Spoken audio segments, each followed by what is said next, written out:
Still morning. Good morning. How are you guys? All right. Now, how are you guys? Okay. I know it's just before lunch. It's an honor to be here. Kevin asked me to join, and I've gotten to know Kevin over the years, so it's a great honor to be here with such an esteemed group of fellow speakers, and obviously you all. And this is like one of the coolest places in the Bay Area. I have young kids, Jack and Molly, and we come here usually in the winter time a lot when it's rainy. And there's like little insider's tip. There's a really cool cockpit out back of a 747. And if you're really bold, there's like a flight simulator upstairs. So if you have young kids, highly recommend you come on here some other time. Users of Evernote, show of hands. All right, very wise and awesome group. If you're not, you can come find me later, and I'll give you a little extra incentive to get started with Evernote.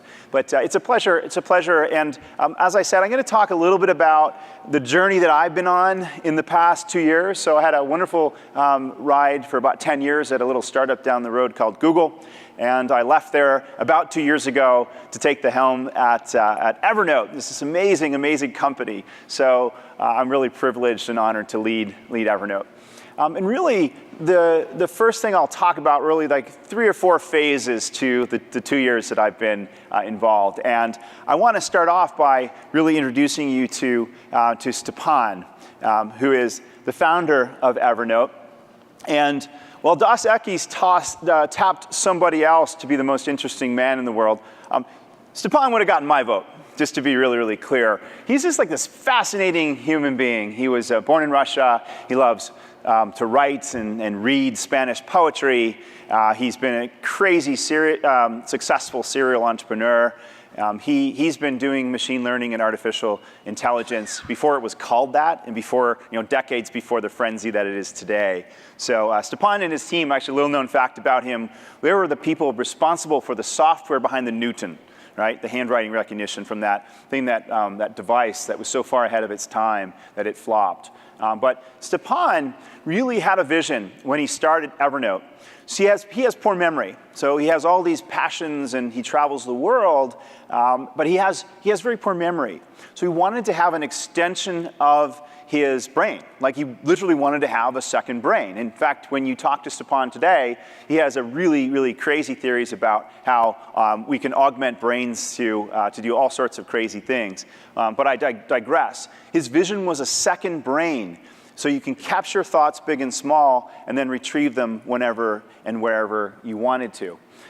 He also saw the arrival of this device over 10 years ago now as a game changer. And boy, was he right. He saw it as something that would compound the problems of information overload, really, but also create opportunities to capture these thoughts that he has anywhere and any time. And again, really, really prescient, as great entrepreneurs are. So I wanted to start by introducing you to Stepan, and then also really explain the phases that we've been through. Phase 1 was really to spend time listening. This is a great company, great brand with people all over the world.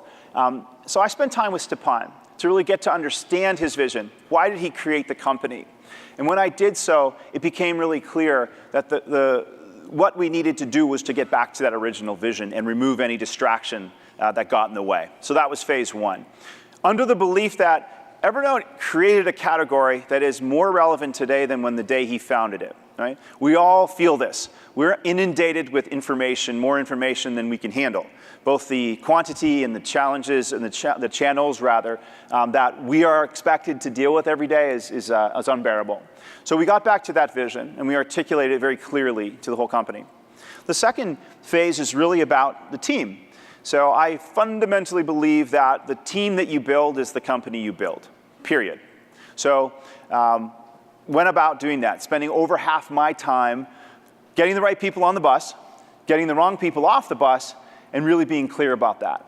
I believe in horses for courses, and what I mean by that, I think there are people who are fundamentally great at starting companies, scaling companies, and then finishing companies. Don't really know what that last part means yet, but I'm a scaler. That's what I do. I love to build teams and cultures and really bring things together, so really, really thought that was important. The third phase was really to ensure that this great company, this great brand, would be around for a long, long time, and that we would control our own destiny. We'd raised a lot of venture money, and I wanted to ensure that that was the last venture money that we raised. No offense to the wonderful venture capitalists in the world, but we'd had enough. We had more than enough fuel, I believed, if we invested in the underlying business model that we had. So we did a lot of that to control our own destiny. And I'll talk about some of the things we did on this journey and this evolution for the bulk of the rest of the presentation. I'll round out by just really talking about the last part, because it really is what guides us today, is really defining a longer-term vision for the company that really respects and honors where we started, but really transforms the company over the long haul in a way that reflects how work is changing in today's society. But anyways, I wanted to set that out as a little bit of a context for you so the rest of the parts can make sense. So we love elephants at Evernote for obvious reasons, and if for those of you who don't know, I'll explain later. But that's our beloved elephant Ernie.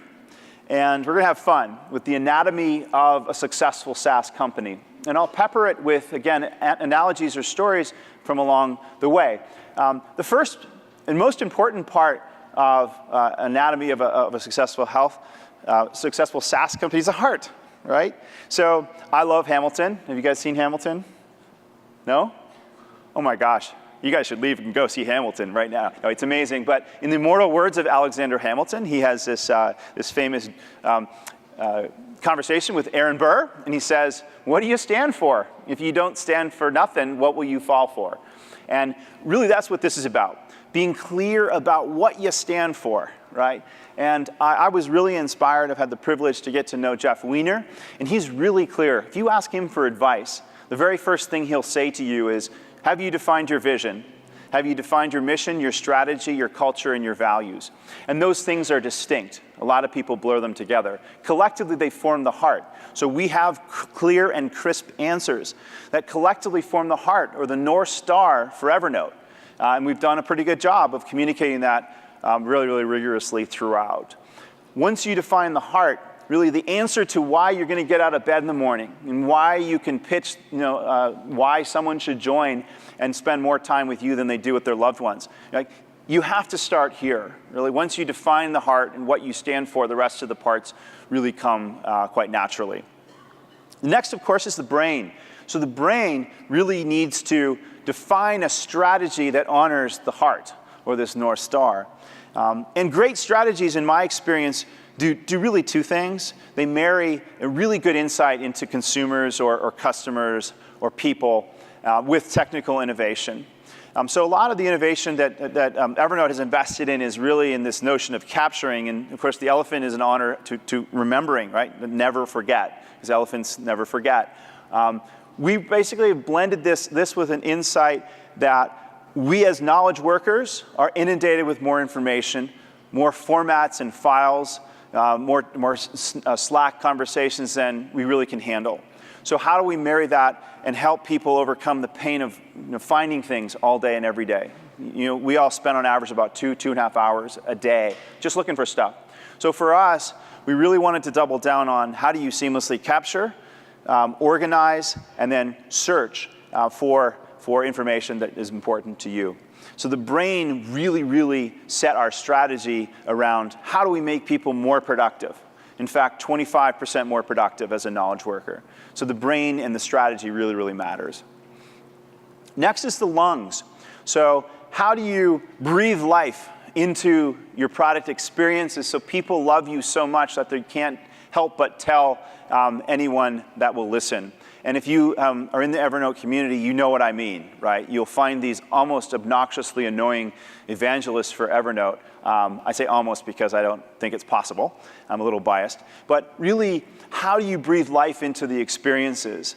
And my very first hire on the executive team was, in fact, someone to spearhead design. Evernote has a great history of user experiences. And you can see the attention to detail in our logo even. That really is about the user experience. So this stuff matters, right? There's lots of stuff written on this, but people really have high expectations, from how long it takes for things to arrive at their doorstep from Amazon to the experiences that they now have at work. Right? We talk about the consumerization of the workplace, and we really want to take advantage of that trend. So user experiences is absolutely essential. And we also want to do so across all the different platforms that we interact with information, right? Anywhere, anytime. And that sounds easy to do, but it actually is quite complicated technically. But it really has to be anchored in what experiences you're going to deliver better than anybody else. And one of the questions we ask ourselves all the time is, what job is Evernote hired to do in the world? And how do we do that job or perform that job better and 10 times better than anybody else in the world? So we try to reflect that in the lungs, in the things that we breathe into the product. Fourth, second last, is no empty calories for the stomach, the food, right, that really feeds us. So we really evolved ourselves from more vanity metrics like registered users and really focused on the metrics that truly matter to our business and the long-term health of our business. So we put ourselves on a diet. We're really more responsible about where and when we spent our money. And then we became obsessed with growth, right? So growth of engaged users and quality of engagement, not just overall engagement. And that, together with a lot of good execution, has led us to our first ever cash flow positive period of time in the second half of last year. So the company is in really strong health. And it really is because we're clear about the oxygen or the food that is a strong business model. The arms in hand. So building a great product or service is interesting and a good place to start. But if nobody knows about it, then it doesn't really matter. So we've really invested in the hands and arms to feed the revenue to the organization. This is really where we've doubled down on sales and marketing, our community, and broadly our go-to-market teams. So we were very fragmented as a company. We had 9 or 10 different offices with lots of different marketing missions and organizations throughout the world. We brought most of that back here to Redwood City and really wanted to deliver a more seamless and a consistent, a coherent experience. So that was one part of it. I mentioned our community. So we have users in over 200 countries in the world, literally every country in the world, and in regions like the Vatican as well.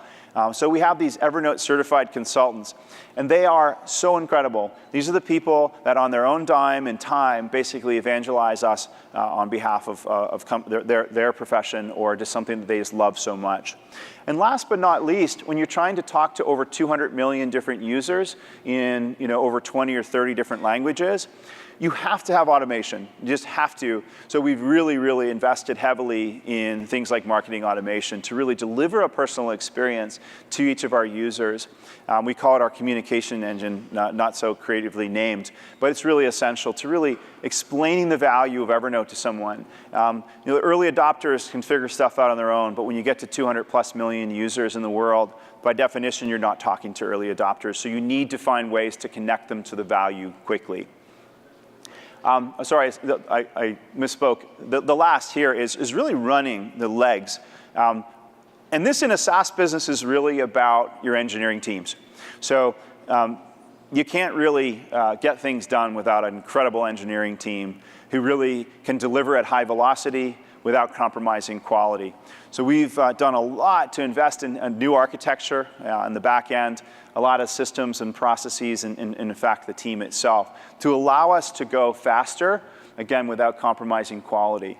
And these things, some people use different terms, but we like the term agile, have been so successful at improving the velocity that we've rolled them out to the rest of the company. So if literally our legal team uses an agile methodology to organize what they're called sprints, for those who aren't familiar.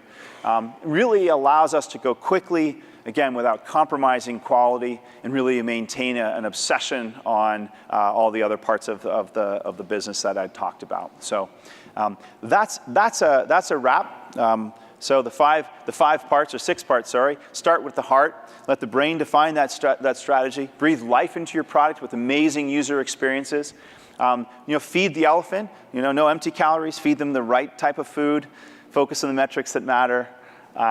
Really invest in how you get your message out so that people can actually connect with value in a real way.